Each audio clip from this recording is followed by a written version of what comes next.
हिंदवी स्वराज्याचे संस्थापक 18 पगड जाती धर्माचे पालनहार आणि रयतेचे जाणते राजे छत्रपती शिवाजी महाराज यांची जयंती कन्नड तालुक्यात अत्यंत उत्साहात साजरी करण्यात आली।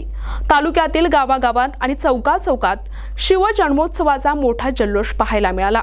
कन्नड तालुक्यातील जवखेड येथे शिवजयंतीनिमित्त अश्वारूढ पुतळ्याचे भव्य अनावरण सोहळा पार पडला।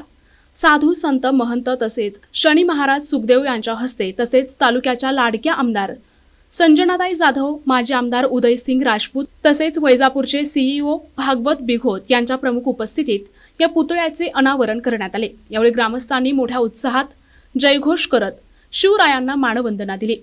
कार्यक्रमस्थळी आकर्षक फुलांची सजावट, फटाक्यांची आतिषबाजी आणि ढोल ताशांच्या गजरात वातावरण शिवमय झाले होते। उपस्थित मान्यवरांनी शिवरायांच्या कार्याचा गौरव करत त्यांच्या विचारांवर चालण्याचा संकल्प व्यक्त केला। गावागावात भगवे झेंडे डौलाने फडकत होते, तर युवकांनी विविध सांस्कृतिक आणि प्रबोधनात्मक कार्यक्रमांचे आयोजन केले होते। संपूर्ण कन्नड तालुका यावेळी शिवभक्तीने भारावून गेला होता। प्रतिनिधी रवींद्र खरात, NTV न्यूज मराठी, कन्नड, छत्रपती संभाजीनगर।